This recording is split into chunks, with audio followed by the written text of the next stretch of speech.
retired colonel of the IDF and now senior fellow at the International Institute for Counter-Terrorism.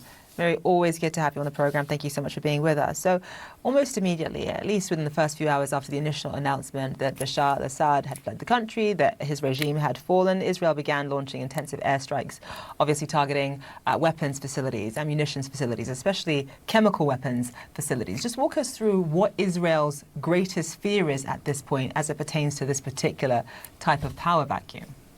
For the last 10 days, when I was watching what the rebels were doing in that sense up north in Aleppo, going down towards the cities of Hama and Homs, I, who have always researched the Syrian military, all of their capabilities, I was worried about the capabilities that the Bashar al-Assad regime had developed over the years. They've developed horrific chemical weapons. We're all aware of that. In 2012, Bashar al-Assad used those chemical weapons against his own people. So what we're looking at right now, from my point of view, is Israel making sure that the world is safer, that chemical weapons don't suddenly get into the hands of some of these rebels that are very extreme jihadists. You don't want them ending up in a subway in Berlin or in the metro in Paris. So we've been attacking a lot of different sites. The IDF put out numbers that they've attacked over 200 different sites in the last 24 hours. That's going to be against chemical weapons, biological weapons, different types of weapons of mass destruction that none of us want to see in the hands of extremists.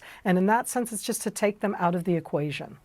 And Miri, it's worth noting that Israel had been striking quite regularly inside of Syria since October 7th, but just in the past 24 hours, in addition to Israel, the U.S. says that it hit more than 75 targets related to the Islamic State on Sunday, including camps and operatives in central Syria. There's no doubt that Israel's continued war against Hezbollah and depleting its fighting force has played a significant role in the ouster of Bashar al-Assad. As quickly as this has happened, we saw Prime Minister Netanyahu in the Golan Heights over the weekend as well, and crediting the IDF with what he called a domino effect in terms of hitting the axis of resistance. But what comes next, specifically as it relates to the Golan region? What does this mean now for the 1974 agreement, and how long do you think Israeli troops will be in this sort of buffer zone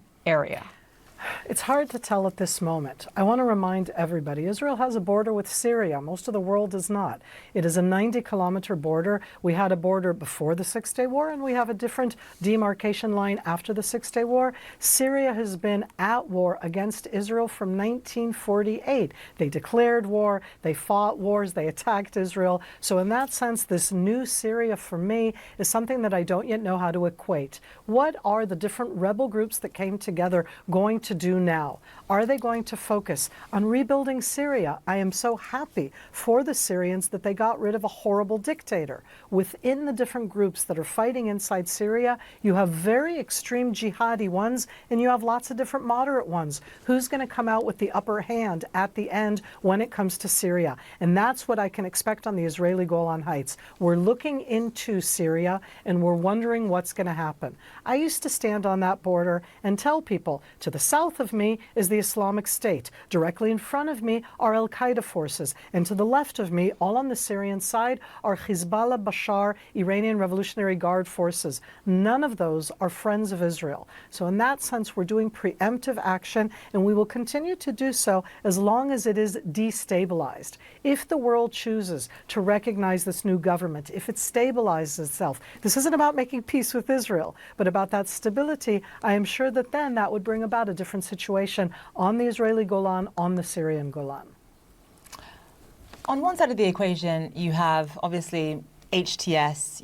Obviously we don't necessarily know who exactly is going to be leading Syria, but it does seem that al-Jolani really wants that job and is sort of trying to fashion himself as a respected leader. He's trying to distance himself from the group's jihadist and terrorist past. A lot of people are saying around the world that perhaps HTS should be judged on what they do going forward. On the one side of the equation, as I just pointed out, you have HTS. On the other side of the equation, of course, previously you had Bashar al-Assad, who was an ally of two of Israel's greatest enemies, be it Iran and also Hezbollah as well. From your perspective, just in terms of which group running Syria is the lesser of the two evils, give us your take on that. I've stood endlessly on the Golan Heights looking into Syria and saying that the enemy of my enemy is not my friend. Having said that, I do think that al-Julani, and it's interesting to show that, and I'm sure that you'll do this more on CNN, is to show the evolvement from being the jihadi terrorist that's $10 million on the U.S. wanted list, let alone other ones. And he gradually changed over the last 5 years. I watched his changing. Just a few months ago, he put out a clip that showed him sitting in a library teaching children, which was a vastly different type of persona to the one who was that jihadi al-Qaeda terrorist who was talking about destroying the West and destroying Israel. So I don't know where it will go. They have said today that they're establishing an interim government based on the rebels, and that al-Julani, now renamed under his real name, Ahmed Shara, is going to be the defense minister, not the prime minister. They actually designated somebody else as the prime minister. So they're trying to present themselves as leaders who are going to be stable, more moderate than the al-Qaeda kind of force. I'm going to hope that that's true, but I'm Israel, and I'm Israel after October 7th. So I'm going to hope it's true, and I'm going to make sure that I'm not taken by surprise. Well, it seems like the whole world clearly was taken by surprise by the rapid speed we saw at the overthrowing of the Assad regime, specifically at the hands of HTS, which we should note continues to be designated as a terror organization by the United States. If, in fact, this will be the de facto leader of the country, I would imagine that the U.S. will quickly have to lift those restrictions to be able to allow aid to get into the country. I was struck by something that I heard from Senator Markwayne Mullin over the weekend on State of the Union with Jake Tapper when he was asked about this, because he seemed to allude, at least his opinion, was that, of course, Israel had been given a heads up or had likely been in touch with HTS about their planning over the course of the last few weeks and months. That struck me as somewhat a bit unusual. I don't know where this information came from. Maybe he was just guessing. What is your take on that?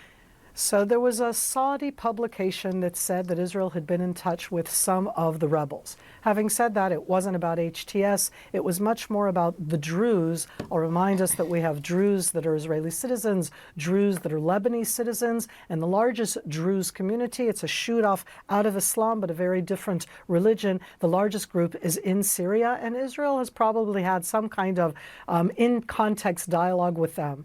Israel never had a dialogue with HTS. We don't talk with al-Qaeda. We don't talk with the offshoot of al-Qaeda.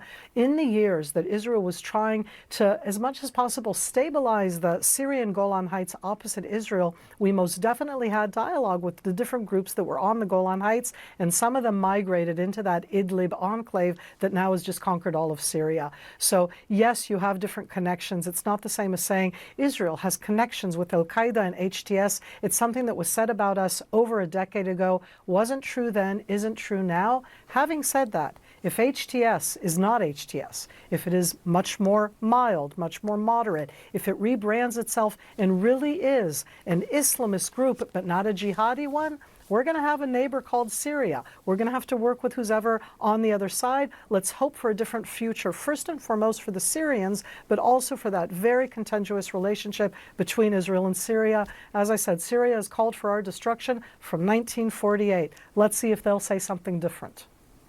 Yeah, it appears that at first, even if HTS is the largest of the factions here, they don't have a stronghold over the country at large. So it does appear that the domestic disputes are going to have to be addressed first before any sort of regional, I would say, afterthought is applied. But of course, we'll be watching closely in the hours and days to come. Miri, always great to see you. Thank you so much. Thank you so much, Thank Miri. you all so much.